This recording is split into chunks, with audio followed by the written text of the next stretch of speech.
شعبہ HRD لکھ دیجیے. شعبے HRD کے نگران ہیں ضمیر صاحب. ٹھیک، کوئی بات. الحمدللہ رب العالمین والصلاۃ والسلام علی رسول الامین وعلی آلہ واصحابہ اجمعین الی یوم الدین. اما بعد فقال اللہ تعالیٰ فی القرآن المجید والفرقان الحمید. اعوذ باللہ من الشیطان الرجیم بسم اللہ الرحمن الرحیم.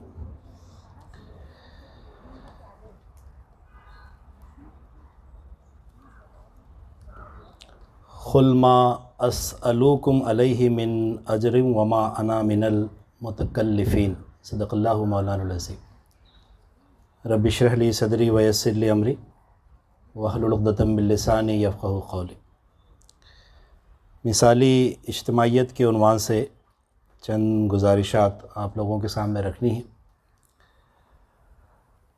پہلی چیز، مثالی اجتماعیت میں جس بات کی توقع ہے وہ یہ ہے کہ اس اجتماعیت سے جو لوگ بھی وابستہ ہیں وہ اپنے زندگی میں مختلف اہداف رکھنے والے، ان اہداف کو طے شدہ وقت میں حاصل کرنے والے، اور اس کے بعد نئے جو تقاضے ہیں، نئے جو چیلنجز ہیں، ان کا بڑے حوصلے کے ساتھ مقابلہ کرنے والے ہونے چاہیے. تو پوری اجتماعیت کا ماحول ایسا ہونا چاہیے کہ اس میں جو لوگ بھی وابستہ ہوں تو بہت ابتدائی لیول پر ان کے اندر یہ جذبہ ہو. جب ڈے ون وہ اس جماعت سے وابستہ ہوتے ہیں تو ان کے اندر یہ کیفیت بالکل انیشل اسٹیج کی ہو، ابتدائی سطح کی ہو. لیکن اجتماعیت کا پورا اجتماعی ماحول ایسا ہونا چاہیے کہ دھیرے دھیرے ان کے اس جذبے میں ترقی ہونی چاہیے کہ ہم مختلف اہداف کو حاصل کریں گے اور ان اہداف کو ہم متعین کریں گے اور متعینہ وقت میں بھی اس کو حاصل کرنے کی کوشش کریں گے. میں اس حوالے سے اکثر ابو موسیٰ اشعری رضی اللہ تعالیٰ عنہ کا واقعہ شیئر کرتا رہتا ہوں. آپ لوگوں میں سے تقریباً سبھی لوگوں نے اس کو پڑھا ہوگا.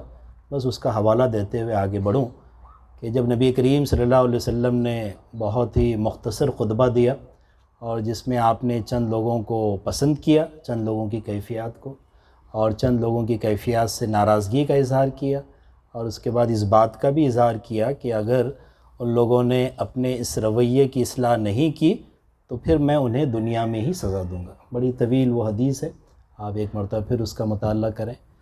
تو نبی کریم صلی اللہ علیہ وسلم اپنی گفتگو مکمل کرنے کے بعد جب وہاں سے تشریف لے گئے تو صحابہ نے ان کی گفتگو پر آپس میں گفتگو کرنا شروع کی کہ نبی کریم صلی اللہ علیہ وسلم کا اشارہ کس جانب ہے. تو ایک صحابی نے یہ بات پیش کی کہ نبی کریم صلی اللہ علیہ وسلم کا اشارہ اشعرین کی جانب ہے. ابو موسیٰ اشعری رضی اللہ تعالیٰ عنہ کا قبیلہ، کہ وہ بہت زیادہ علم رکھنے والے لوگ تھے، فقیہ لوگ تھے، دین کا بہت بہترین ان کے پاس فہم تھا، لیکن ان کے قریب میں جو لوگ بستے تھے انہیں اپنے اس علم سے وہ واقف نہیں کراتے تھے، انہیں نیک بات کی نصیحت نہیں کرتے تھے. یہ کیفیت نبی کریم صلی اللہ علیہ وسلم کے علم میں آئی. پھر جیسے ہی ابو موسیٰ اشعری رضی اللہ تعالیٰ عنہ کو یہ بات معلوم ہوئی تو وہ نبی کریم صلی اللہ علیہ وسلم کی خدمت میں حاضر ہوئے اور پھر آپ کا مکالمہ ہوا. اور یہاں پر بھی قائد کی خاص خوبی آتی ہے. اجتماعیت میں جو مختلف سطح کے قائدین ہوتے ہیں تو انہیں بہت زیادہ تکلف سے بھی کام نہیں لینا چاہیے. جیسے ابو موسیٰ اشعری رضی اللہ تعالیٰ عنہ آئے تو نبی کریم صلی اللہ علیہ وسلم نے یہ بات پیش نہیں کی کہ ارے نہیں، آپ سے متعلق یہ بات نہیں ہے، آپ سے متعلق میں یہ بات کیسے کہہ سکتا ہوں، آپ تو بہت غیر معمولی علم رکھتے ہیں، آپ کی تو یہ قربانیاں ہیں، آپ نے تو یہ کام کیا ہے. نہیں، بلکہ نبی کریم صلی اللہ علیہ وسلم نے خطبے میں جو بات ارشاد فرمائی تھی انہی باتوں کو دہرایا. تو ابو موسیٰ اشعری رضی اللہ تعالیٰ عنہ نبی کریم صلی اللہ علیہ وسلم کے منشا کو آپ جان لیتے ہیں اور پھر اس کے بعد آپ ایک وعدہ کرتے ہیں کہ انشاءاللہ ہم 1 سال کے اندر ہمارے قریب میں جو لوگ بستے ہیں انہیں دین کی تعلیمات سے واقف کروائیں گے.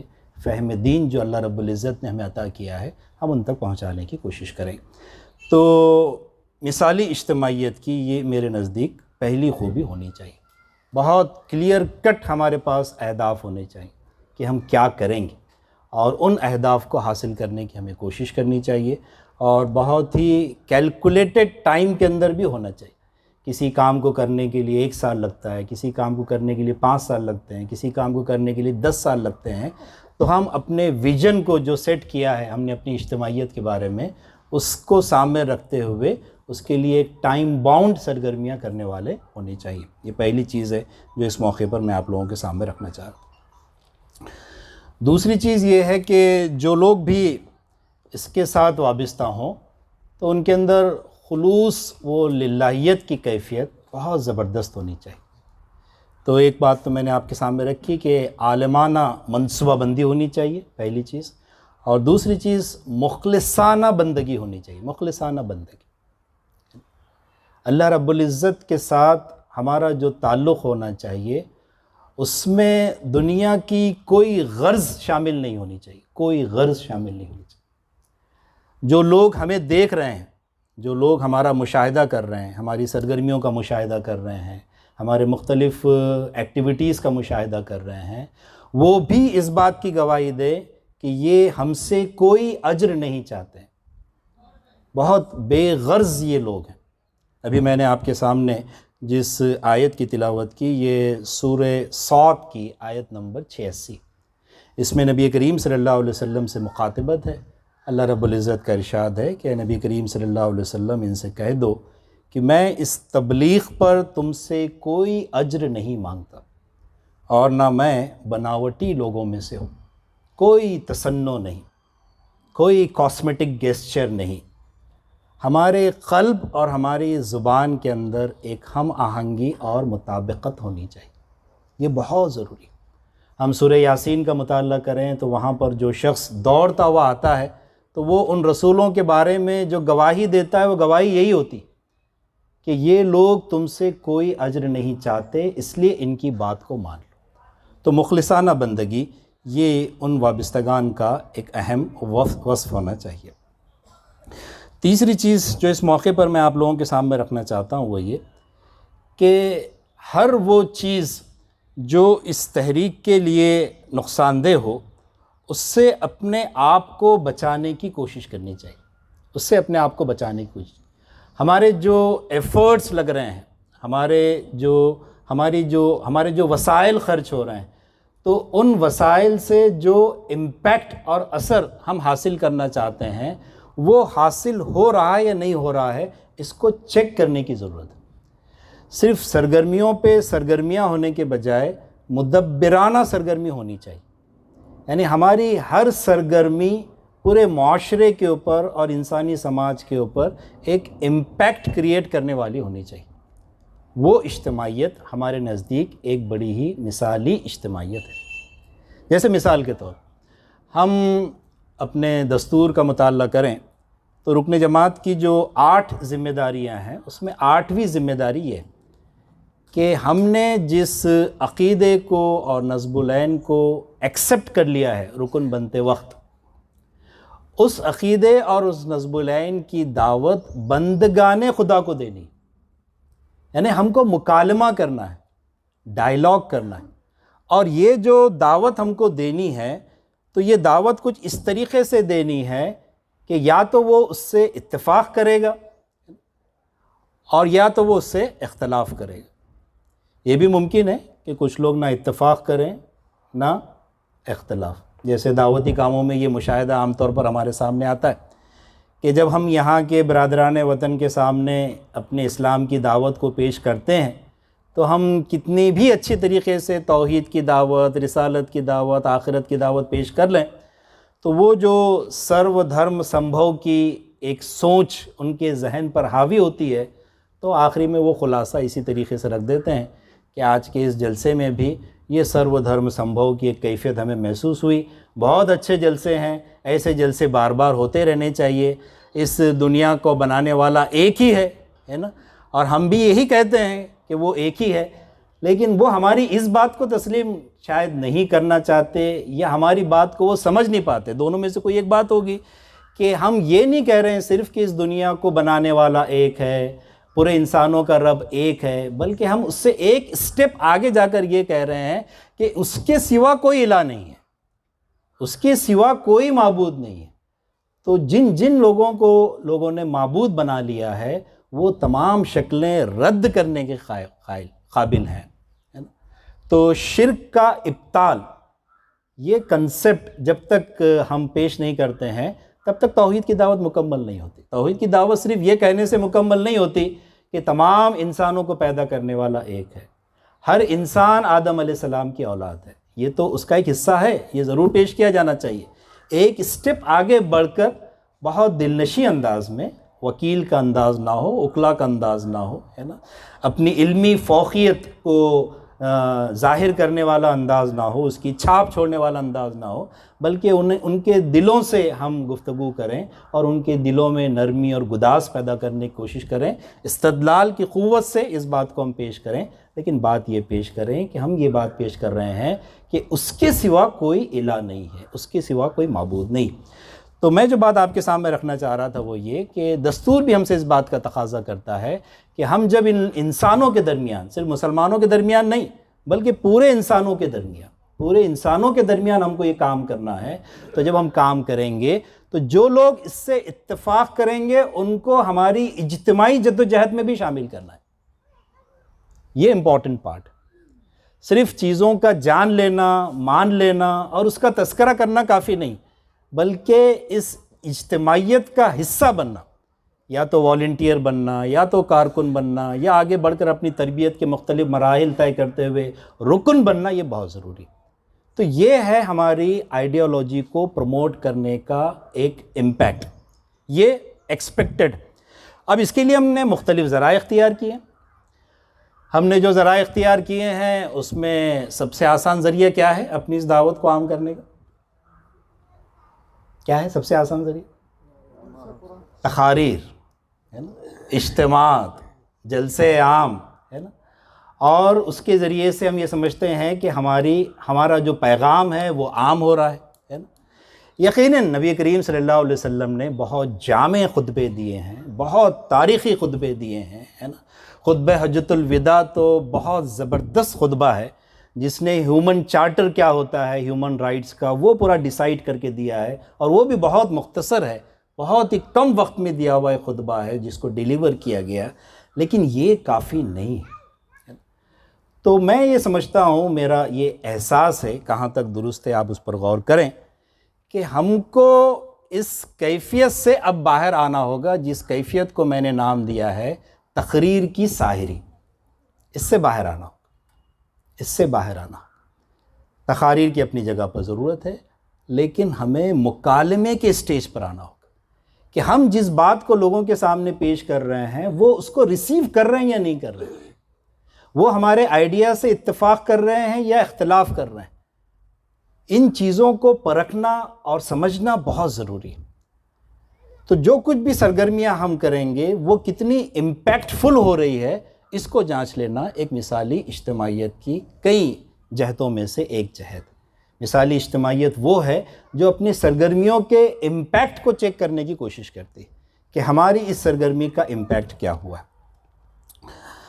اس کے بعد جو چیز میں آپ لوگوں کے سامنے رکھنا چاہ رہا تھا وہ یہ کہ جس نظریے کو ہم ساتھ میں لے کر چل رہے ہیں، ابھی اس سے پہلے کے سیشن میں بھی یہ بات آئی کہ ہمارے درمیان اختلافات ہو سکتے ہیں، علمی موضوعات پر گفتگو ہونی چاہیے، یہ تمام چیزیں ہیں۔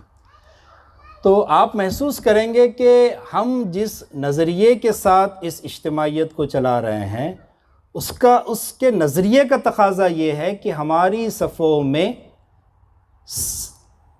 صالحیت بھی چاہیے اور صلاحیت بھی چاہیے، اور باصلاحیت افراد کی ایک بہت بڑی تعداد چاہیے۔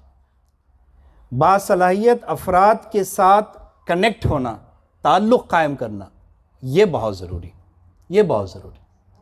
یعنی ہماری اس اجتماعیت کے دروازے تو تمام لوگوں کے لیے اوپن ہیں، ایسا نہیں کہ اس میں صرف پڑھے لکھے لوگ ہی آ سکتے ہیں۔ اس مہاراشٹرا کا، اس ملک کا ہر شہری ہماری اس اجتماعیت کے ساتھ جڑ سکتا ہے، لیکن ہمارے اس سماج کے اندر جو باصلاحیت افراد ہیں، چاہے وہ مسلم ہو یا دیگر مذاہب کو ماننے والے یا خدا پر یقین نہ رکھنے والے بھی ہوں، تو ان کے ساتھ ڈائیلاگ، ان کے ساتھ اٹیچمنٹ، ان کی صلاحیتوں سے استفادہ کرنے کی شکلوں کو ڈیزائن کرنا، یہ ہمارے لیے بہت ضروری ہے۔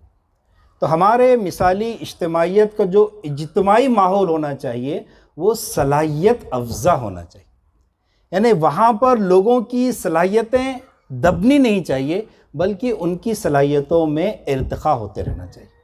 صلاحیتوں کے ڈیولپمنٹ کے سلسلے میں وہاں پر مستقل مختلف کام اور مختلف منصوبے بنائے جانے چاہیے، اور اس میں بھی اس بات کا خیال رکھنا چاہیے کہ جس کی جو کیپیسٹی ہے، جس کی جو دلچسپی ہے، اس کی بنیاد پر ہم اسے کام دینے کی کوشش کریں اور ان کی صلاحیتوں سے ہم استفادہ کرنے کی کوشش کریں۔ مثالی اجتماعیت کی ایک اور چیز جو میں آپ کے سامنے رکھنا چاہ رہا ہوں وہ یہ کہ جب ہم اپنا کام میدان میں آگے بڑھ کر کرتے ہیں تو یقیناً ہمارا مقابلہ راست باطل کے ساتھ ہے، باطل قوتوں کے ساتھ۔ تو باطل قوتیں ہمارے سامنے بہت سارے چیلنجز کھڑے کریں گی، ہمارے لیے کام کرنا بہت مشکل بنا دے گی، ہمارے لیے مختلف قسم کی آزمائشیں کھڑی کرے گی۔ تو ایسے حالات میں اور ایسی سچویشن میں جب ہم حالات کا تجزیہ کریں تو ہمارا بہت زیادہ فوکس خدشات پر نہیں ہونا چاہیے کہ ہم بہت زیادہ اپنے وابستگان کو ڈرا دیں، وہ لوگ سہم جائیں، وہ بہت زیادہ احتیاط کرنے لگے، نہیں، بلکہ ہم اپنے وابستگان کے اندر وہ حوصلہ پیدا کرنا چاہیے جو ہمیں صحابہ کے اندر نظر آتا ہے۔ عبداللہ ابن مسعود رضی اللہ تعالیٰ عنہ کے سلسلے میں جو مشہور واقعہ آتا ہے کہ ان کے اندر یہ جذبہ پیدا ہوا کہ بھئی مجھے قرآن مجید کی دعوت کو سرداران قریش اور مکہ کے سامنے پیش کرنا ہے۔ صحابہ نے انہیں منع کیا کہ نہیں، تمہارے لیے بہت مشکلات کھڑی ہو سکتی ہیں، لیکن ان کے اندر ایک جذبہ تھا، وہ پہنچے، سورہ رحمان کی انہوں نے تلاوت کی، وہ پورا واقعہ ہے، آپ اپنے ذہن میں تازہ کریں، اور پھر ان کے ساتھ جو کچھ زیادتی ہوئی ہم سب لوگ جانتے ہیں۔ تو جب وہ واپس آئے اپنے صحابہ کی اس مجلس میں تو صحابہ نے وہی بات دہرائی کہ بھئی ہمیں تو تھا یہ اندازہ کہ ایسا ہوگا، لیکن عبداللہ ابن مسعود رضی اللہ تعالیٰ نے جو بات وہاں پر پیش کی وہ یہ کہ نہیں، اس کے بعد بھی اگر مجھے موقع ملے گا تو میں اس دعوت کو ان لوگوں کے سامنے پیش کروں گا، اور میں اس پر شکر ادا کرتا ہوں کہ مجھے یہ موقع ملا۔ نہیں، عبداللہ ابن مسعود ان کے ساتھ بھی پیش آیا ہوگا، ایسے تو کئی صحابہ کے ساتھ ہوا۔ تو میں جو بات آپ کے سامنے رکھنا چاہ رہا ہوں کہ مخالفت سے گھبرانا نہیں ہے۔ میں اکثر یہ گزارش کر رہا ہوں کہ مومن کی زندگی کے بس دو ہی پہلو ہیں، اس کی شخصیت کی دو ہی پہچان، دو ہی جہتیں، یا تو وہ غازی ہے یا وہ شہید ہے۔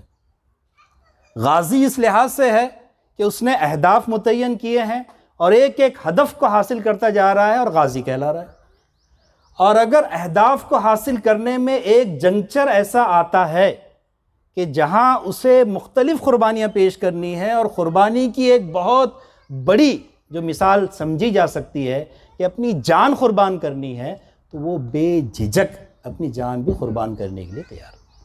تو یہ حوصلہ اپنے وابستگان کے اندر وہ اجتماعیت پیدا کرتی ہے، اس کے کسی بھی وابستہ فرد سے ملیے، بڑے کرائسس کے اندر بھی بہت آسانی کے ساتھ ہنستے کھیلتے وہ مقابلہ کرنے کا مظاہرہ کرتا ہے۔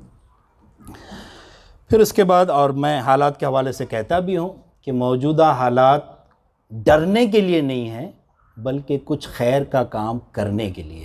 تو موجودہ حالات سے بالکل مت گھبرائیے، اس سے سخت حالات اس ملت پر گزر چکے ہیں، سروں کے مینار بنائے جا چکے ہیں، صحابہ کے ساتھ بھی بڑے سخت حالات گزرے ہیں، اور ہم تو اس دنیا کی زندگی میں بس ایک تعارف کا جو وقت ہے وہ گزارنے کے لیے یہاں پر ہیں۔ ہمارا اصل مطمع نظر آخرت کی کامیابی اور اللہ تعالیٰ کو خوش کرنا ہے۔ اس کے بعد جب ہم سرگرمیوں کو کرتے ہیں تو کچھ چیزوں سے اپنے آپ کو بچانے کی بھی اس اجتماعیت سے وابستہ افراد کرتے ہیں، اور اسے ہمیں کرنا چاہیے۔ وہ یہ کہ اپنی سرگرمیوں میں خود نمائی سے ہم بچیں۔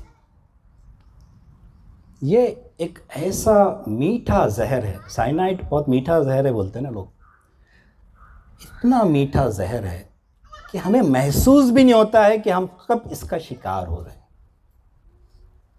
میں اکثر یہ کہتا ہوں، اپنے آپ سے بھی کہتا ہوں کہ جو کچھ بھی چیزیں اپنے ذریعے سے ہو رہی ہے یہ میرا کمال نہیں ہے، بلکہ میرا رب یہ مجھ سے کروا لے رہا ہے. یہ سب سے امپورٹنٹ چیز، سب سے امپورٹنٹ. اللہ تعالیٰ کو شرک سے اتنی نفرت کیوں ہے؟ شرک سے اتنی نفرت کیوں؟ کیونکہ شرک میں آمیزش ہے. اللہ تعالیٰ ان 3 کیٹیگریز میں سے، جو اعمال کے کیٹیگریز ہیں 3 کیٹیگریز، اس میں سے ایک کیٹیگری کو معاف کرنے والا ہے، ایک کیٹیگری کو معاف بالکل نہیں کرنے والا ہے، وہ شرک ہے. اور ایک کیٹیگری کے بارے میں یہ ہے کہ چاہے گا تو حساب لے گا، چاہے تو معاف کر دے گا. حقوق اللہ سے متعلق. اور حقوق العباد کے بارے میں تو جب تک کہ بندہ معاف نہیں کرے گا تب تک اللہ تعالیٰ بھی کچھ نہیں کرے گا. تو شرک سے اتنی نفرت کیوں ہے؟ اور شرک کو عظیم ظلم سے کیوں تعبیر کیا؟ کیونکہ اس میں آمیزش. اس لیے کل آخرت میں بھی اللہ رب العزت دنیا میں جو سب سے بڑے کام مانے جا سکتے ہیں، سب سے بڑے کام، عالم ہونا، سخی ہونا، شہید ہونا، اس سے بڑی قربانیاں کچھ اور نہیں ہو سکتی. لیکن اللہ رب العزت کل آخرت میں دوزخ میں سب سے پہلے ان 3 لوگوں کو ڈالنے والے ہیں، کیونکہ ان تینوں لوگوں نے قربانیاں تو کی، پیش کی، لیکن جذبہ یہ تھا کہ اللہ کو خوش نہیں کرنا ہے، بلکہ علم کا چرچہ ہو، سخاوت کا چرچہ ہو، بہادری کا چرچہ ہو. اور اللہ تعالیٰ نے بہت کثرت کے ساتھ قرآن مجید میں یہ بات ارشاد فرمائی ہے کہ وہ بندوں پر ظلم نہیں کرتا. جزا دینے کے معاملے میں بھی قسط کا لفظ اللہ رب العزت نے سورہ یونس کے اندر استعمال کیا ہے. جزا بھی جو دی جائے گی پوری قسط کا اہتمام کر کے دی جائے گی، کسی کی حق تلفی نہیں ہوگی. تو اللہ تعالیٰ بندے کی خواہش کے مطابق دنیا میں اس کے علم کا چرچا بھی کرواتا ہے، اس کی سخاوت کا چرچا بھی کرواتا ہے، اس کی بہادری کا چرچا بھی. تو خود نمائی سے اپنے آپ کو بچانے کی پوری کوشش کرنے والے وہ رفقا ہوتے ہیں اس مثالی اجتماعیت کے اندر. آخری چیز رکھتے ہوئے میں اپنی گفتگو کو اختتام کی طرف لے جاؤں گا کہ اس مثالی اجتماعیت میں اس بات کی کوشش ہوتی ہے، اس بات کا اہتمام کیا جاتا ہے، ایسا ایک اجتماعی ماحول ہوتا ہے، والہانہ لگاؤ ایک دوسرے کے ساتھ، مخلصانہ بھی والہانہ بھی، کہ اس اجتماعی ماحول میں ایک مظلوم اپنے لیے عافیت محسوس کرتا ہے کہ مجھے ظالم سے چھٹکارا دلانے والی قوت یہ ہو سکتی ہے. مظلوم کو سنا جاتا ہے، مظلوم کی داد رسی کی جاتی ہے. یہ بے آوازوں کی آواز بننے والی اجتماعیت ہوتی ہے کہ اس کے پرابلمز کو یہاں پہ سالو کیا جا رہا ہے. روحانی سطح پر ہے نا، مادی ایشوز ہیں، مختلف چیزیں ہو سکتی ہیں ہر شخص کے. نبی کریم صلی اللہ علیہ وسلم کی یہی پہچان تھی اور صحابہ کے اجتماعیت کی بھی یہی پہچان تھی. تو کبھی کبھی لوگ ان مقررین کے بارے میں کہ جو تقریر میں تو انسانی سماج کے مسائل کے زبردست حل پیش کر دیتے ہیں، پاور پوائنٹ پریزنٹیشن بھی کر دیتے ہیں، لیکن عملاً وہ حل نہیں کر پاتے. نہیں میں غلط نہیں بول رہا ہوں، بعد میں آپ کریکشن کر لیں. اچھا پاور پوائنٹ ہو گیا، چلو اس کو حذف کر دیجئے. یہ تمام چیزوں کو اختیار کرنا چاہیے، ان سے اجتناب نہیں کرنا چاہیے. جدید ٹولز ہیں، اس کا بہترین سے بہترین استعمال ہونا چاہیے. کمیونیکیشن کے جتنے اچھے ٹولز ہیں وہ ہمارے لیے اللہ تعالیٰ کی نعمت ہے. تو وہ اپنے کانٹینٹ اور مواد کو سننے والوں تک، سامعین تک پہنچانے کے لیے اس کا زبردست استعمال کرتے ہیں. لیکن جب عملی سطح پر اور عملی میدان میں ان چیزوں کو ڈیل کرنے کی بات آتی ہے تو وہاں پر وہ غائب نظر آتے ہیں. تو شاید انہی کے بارے میں بات کہی گئی ہوگی کہ سر ممبر وہ خوابوں کے محل تعمیر کرتے ہیں. سر ممبر وہ خوابوں کے محل تعمیر کرتے ہیں، علاج غم نہیں کرتے، فقط تقریر کرتے ہیں. تو مثالی اجتماعیت میں اس بات کی کوشش ہونی چاہیے کہ تقاریر بھی ہو، ڈسکشنز بھی ہو، لیکن لوگوں کے جو ایشوز ہیں، نظریاتی سطح پر ایشوز ہیں، وہ تو بھی آپ کے سامنے آئیں گے تفصیل سے. ان سب چیزوں کو حل کرنے کی ہم سب لوگوں نے کوشش کرنی چاہیے.